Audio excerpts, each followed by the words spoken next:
ब्राह्मण उत्पीड़न की बात हो रही है, ब्राह्मण सम्मान और अधिकार की बात हो रही है। जब भी प्रतिकूल परिस्थितियां किसी व्यक्ति के सामने, परिवार के सामने, समाज के सामने आए तो यह एक गहन चिंतन का विषय है। कारण क्या है, उसके कारण और निवारण पर जब चिंतन होगा तो दोबारा विषम परिस्थितियां नहीं आ सकती। आज पूरे प्रदेश में हाहाकार मचा है। कारण क्या है? ब्राह्मण जानवर की तरह काटा जा रहा है, ब्राह्मण हितों पर कुठाराघात हो रहा है, ब्राह्मणों की उपेक्षा और तिरस्कार हो रहा है। कारण क्या है? अभी हमारे भाई ने कहा ब्राह्मणों के मांसाहार शराब के इस दुर्व्यसन पर मैं इससे इत्तेफाक नहीं रखता। महोदय 2 मिनट शांति दें, बड़ी दूर से आया हूं, आपके बीच में आया हूं। ब्राह्मण दारू पी रहा है, ब्राह्मण मांसाहार करता है, मिथक आरोप है। मैं इसका घोर विरोध करता हूं। कहीं ब्राह्मण दारू नहीं पी रहा है, कहीं मांसाहार नहीं कर रहा है, अब जो कर रहा है वो ब्राह्मण है, ब्राह्मण कहलाने का हकदार है। ब्राह्मण दारू पीता है, दारू मांसाहार करता है, चाहे वो अपना हो या गैर हो। यह ब्राह्मण को बदनाम करने की घोर साजिश है।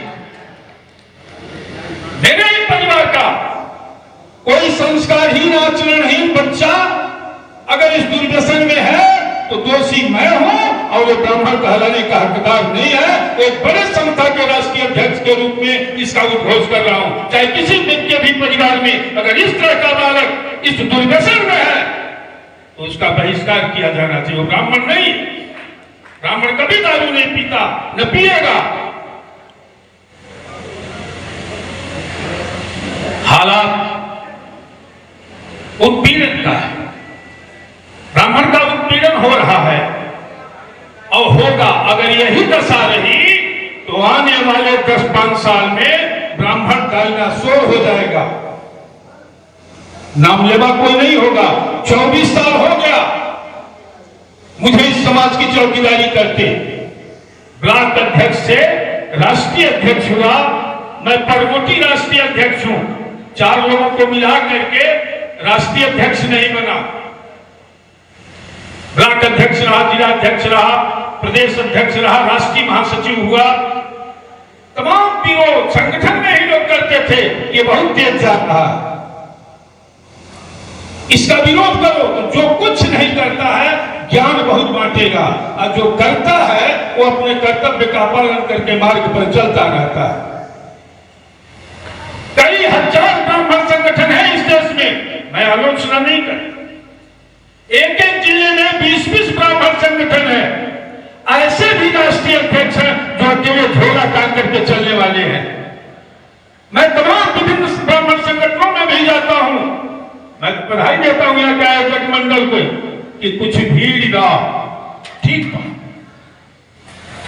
हम गुरुमंत्र दे के जाई और जितना हम बता के जाई, अगर हमारे समाज के लोग अपना करें तो दावा करते हैं भगवान परशुराम के सामने कि कोई माई का लाल ब्राह्मण हितों पर कुठाराघात, उत्पीड़न और उपेक्षा नहीं कर पाएगा। खाली दे ही लेके राजनीति करे खातिर हम संगठन ना बनौले। कई सौ मामले हैं, एक नहीं। अभी हमारे अनुपम जी ने कहा, अनुपम दुबे कांड में काफी खून गए, इत्तेफाक जरूरी है। हमने कहा फर्रुखाबाद, मैनपुरी, कन्नौज में क्या कोई वीर नहीं है जो इस तरह के उत्पीड़न में परशुराम के वंशज कहलाने के लिए सब लोग चलो चलते हैं, चलेंगे, चाहे जो भी सजा भुगतनी होगी मैं आऊंगा। लखनऊ से चलते ही पुलिस पीछे पड़ गई, एलआईयू गिरफ्तार करने की स्थिति जो उन्होंने बताया सही बताया। तिरवा कट से मुझे उतरना था, बताया गया कि यहां फोर्स लगी है। वहीं से मैं अपने गाड़ी का झंडा उतार दिया, रूप बदल दिया। मैं आया तुरंत, ये लोग गांव के रास्ते से लेकर गए। मुझे शौक था, राजनीति नहीं करना था, मैं गिरफ्तारी दिखा दूं। मुझे शौक था इस ब्रिटानिया हुकूमत जो चल रही है ब्राह्मणों के लिए, उसका जवाब राजेंद्र त्रिपाठी अपने परिजनों के साथ पहुंच करके देगा।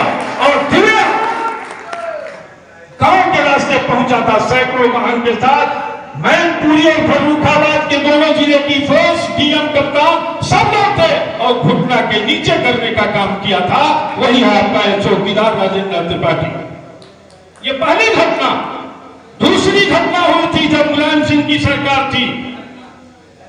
इटावा में संतोषपुरा कांड हुआ था, संभवतः इसमें कुछ बुजुर्ग लोग जानते होंगे। 21 घर के ब्राह्मणों को निर्वस्त्र करके, मारपीट करके गांव से निकाल दिया गया था। और उस गांव में मुझे प्रवेश लेना था। ये मैं व्रत लिया था कि जहां हमारे ब्राह्मण भाइयों के साथ यह अन्याय हुआ है, मैं उस गांव में चल करके शत्रु के कलेजे पर त्रिशूल गाड़ने का काम करूंगा। और गया काफी संख्या में। और चलने से पहले औरैया के हमारे जिलाध्यक्ष अंजलि तिवारी जी, मैंने कहा कि जितने कार्यकर्ता हैं, जितने ब्राह्मण समाज है, लड़ाई आर पार की होगी संतोषपुरा में। सबको बोल दो कि जिसके पास जो भी शस्त्र है लेकर के चले। और मैं पहुंचा था मुलायम सिंह के गांव के बगल में और जवाब दिया। आकर के इटावा का पक्का बात चौराहा 3.5 घंटे तक जाम करके जिला प्रशासन को नतमस्तक किया और जो भी मांग थी पूरा करा करके छोड़ा। वही हालात अनुपम दुबे में मिला। मैं दूसरे स्वभाव का व्यक्ति हूं। जब अगर राजनीति करनी होती, सत्ता सुख लेना होता, तो 34 साल तक इस समाज की चौकीदारी नहीं करता। डॉक्टर की जरूरत कब पड़ती है? जब व्यक्ति बीमार पड़ता है। किसी की अस्मत कब लूटी जाती है? जब वो प्रतिकार नहीं कर पाता है। किसी के घर की बहु बेटी प्रताड़ित और भागती कर है, जब वो परिवार का संस्कार गिरता है। तमाम आता है कि फला की लड़की भाग गई, यहां ये हो गया। कैसे भाग गई? ये एक दिन की घटना है, बलात्कार हो गया। एक दिन की घटना है, आरोपी ही गुनहगार है। यह आत्मचिंतन का विषय है। चिंतन करिए। ये आता जा रहा है।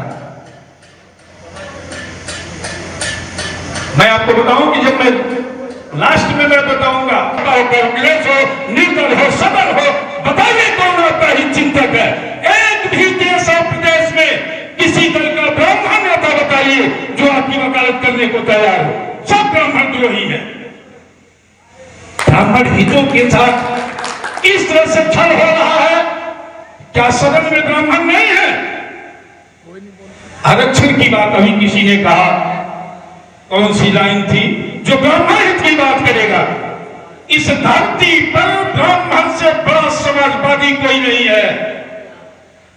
ब्राह्मण से बड़ा समाजवादी नहीं है। ब्राह्मणों ने ही दलित को सम्मानित स्थान दिया, चमार को, धोबी को, धोब को, नाई को, कुम्हार को, बढ़ई को, लोहार को, सबको जोड़ने का काम किया। वह है ब्राह्मण। इससे बड़ा समाजवाद की परिभाषा क्या है? आज का समाजवाद जातिवाद की परिभाषा है, लेकिन ब्राह्मण का समाजवाद वसुधैव कुटुंबकम सर्वे भवन्तु सुखिनः, विश्व का कल्याण हो, प्राणियों में सद्भावना हो, जिसका यह सिद्धांत हो, मस्तिष्क हो, हृदय हो, कार्य हो, उसके हित में ही राष्ट्र और समाज का हित है। इसलिए ब्राह्मण का हित सर्वोपरि है। ब्राह्मण का हित होगा तो राष्ट्र और समाज का भला होगा। ब्राह्मण कहां कट्टर होता है? ब्राह्मण जातिवादी कहां होता है? ब्राह्मण से बड़ा समाजवादी कोई नहीं होता। आज सबके लिए होगा। आप देख लीजिए आज की राजनीति में 2% की औकात वाले आज सत्ता पर के पीठ पर चाबुक लेकर के बैठा 4 बार कमान संभालता है। क्यों? इसलिए कि लोकतंत्र में संगठन की ताकत है, वोट की ताकत है, जिससे आपके हाथ में चाबुक आ सकता था। वो जमाना गया जब एक गांव का एक मजबूत ब्राह्मण 8 गांव के लोगों को कहता था कि अमुक काम करना है तो उसके आदेश पर हो जाता था। आज आपका बेटा, भाई और पट्टीदार आपकी बात मानने को तैयार नहीं है, इसलिए वो चाबुक आपके हाथ से निकल गया। अब एक रास्ता है कि इस लोकतंत्र में आपका वोट अगर संगठित नहीं है तो अभी तो कब हो रहा है, आपके करके आत्महत्या करेंगे, आप विवश होकर के देखते रहोगे। यही हम लोग भूल कर रहे हैं। और वही दूसरा हूं तो 1 नंबर के नेता है, मायावती और रावण 1 नंबर का नेता है। ओम प्रकाश राजभाला में प्रिया पटेल बधाई के पात्र हैं कि कम से कम अपने समाज के हित के लिए सदन में आवाज को उठाते हैं। लेकिन आप किस पर गर्व करोगे बताओ? प्रदेश देश की बात छोड़ो, इस जनपद में एक ब्राह्मण नेता बताओ, चाहे किसी दल का हो, जो खुली आपकी वकालत करने के लिए तैयार हो। नहीं मिलेगी। ऐसे ना मिली कि ये है अर्चना पांडे, फिर तो नहीं बुलाए आप इस मंच पर? क्यों नहीं बुलाए? आना चाहिए ना। राजेंद्र नाथ त्रिपाठी किसी दल का नहीं, सीना ठोक करके मैं बात कर रहा हूं। कोई मुद्दा बताइए, कहां थी अर्चना पांडे? चूंकि नाम मैं नाम नहीं लेना चाहता था। कहां थी जब इटावा में कांड हुआ? कहां थी जब अंतरपुर में कांड हुआ? आज भी उस परिवार की वकालत क्यों नहीं हो रही है? गलत बात है। मैं जो बोल रहा हूं नाम नहीं, चाहे किसी दल का हो चाहे कोई भी हो। ये सत्ता 6% की औकात वाला 4 बार सूबे की कमान संभालने के बाद अपने समाज के गरीबों को, मजलूमों को मजबूत करता है। आपकी औकात 70.8% है ब्राह्मण वोट की उत्तर प्रदेश में। 70.8% आपकी हैसियत है और आप याचक की तरह घूम रहे हो। आपका आंसू पोंछने वाला नहीं, आपकी वकालत करने वाला कोई नहीं। धिक्कार है इस समाज को, इस लोकतंत्र में। अभी कहे भाई साहब कि हमको ब्राह्मणों ने ही हरा दिया, गलत है। हराएंगे। अगर ब्राह्मण के दुख में आप काम नहीं आएंगे तो ब्राह्मण बढ़ करके वोट लेने से हार जाएंगे। आइए लड़िए। आज राजेंद्र नाथ त्रिपाठी हजारों ब्राह्मण संगठनों में भरोसा रखते हैं। मैं दिन रात रिस्क लेकर के समाज के लिए चल रहा हूं, तो इतना हमको भी भरोसा है। 1% प्रदेश में अगर ब्राह्मण समाज बात मानेगा तो नाम है राजेंद्र नाथ त्रिपाठी। इसलिए कि अपने लिए कभी कुछ नहीं कर रहा हूं, रिस्क ले रहा हूं अपने समाज के लिए, अपने आने वाली पीढ़ी के भविष्य की रक्षा के लिए, निस्वार्थ भाव से। ये नहीं है कि कोई दल हमको टिकट दे देगा, कदापि नहीं। मैंने भारतीय जनता पार्टी को सपोर्ट किया था, एक समर्थित संगठनों के साथ सपोर्ट किया था। छल हुआ, धोखा हुआ। अब दोबारा तुम धोखा नहीं दे पाओगे ना, तो सब तो सब एक ही लाइन में है। मैं गोरखपुर का जिलाध्यक्ष था, एकता की मैं बात बता रहा हूं। मेरे पास उस समय मोटरसाइकिल थी, 4 व्हीलर नहीं था। काफी धूप था। एक चाय की दुकान पर मैं बैठ करके, 2 आदमी थे, हम लोग चाय पी रहे थे। जरा पानी लो। पानी चाय पी रहे थे। धूप बड़ी तेज थी। एक दलित महिला अपने पति को, अस्वस्थ पति को, साड़ी के कोट में बांधी हुई दवा की पोटली उनको दी और रिक्शवान से कहा कि इनके घरे ले जाके पहुंचा दो। अपने पति, बीमार पति से कहती है कि हम शाम तक आई, घरे जाके दवाई खा ली है। हमने कहा कि तुम्हारा पति बीमार है और रिक्शे वाले से कह रही हो, कहां जा रही हो? तो इसने कहा कि बहन जी का कार्यक्रम बा, हम जाता नहीं, कार्यक्रमों देख के साझी ले हम लौट आए। जहां इस तरह की भावना है, आस्था है वो सत्ता प्राप्त करेगा। अपने बीमार पति को रिक्शा चालक से कहती है कड़कड़ाती धूप में कि इनको घर छोड़ो, आप रहिएगा, मैं जा रहा हूं, बहन जी का कार्यक्रम है। जब ये आस्था इस तरह से बलवान होगी, कोई माई का लाल ब्राह्मण हितों पर कुठाराघात नहीं कर पाएगा। आज की तारीख में देश के उच्च सदन में चंद्रशेखर रावण पहुंचता है अपनी पार्टी से, उसके समाज के लोगों ने 10-10 रुपया 5-5 रुपया चंदा दे करके और भारी बहुमत से जिताने का काम किया। ये सब कहते हैं वामसेफ वाले और दलित समाज के लोग कि ब्राह्मण मनुवादी हैं।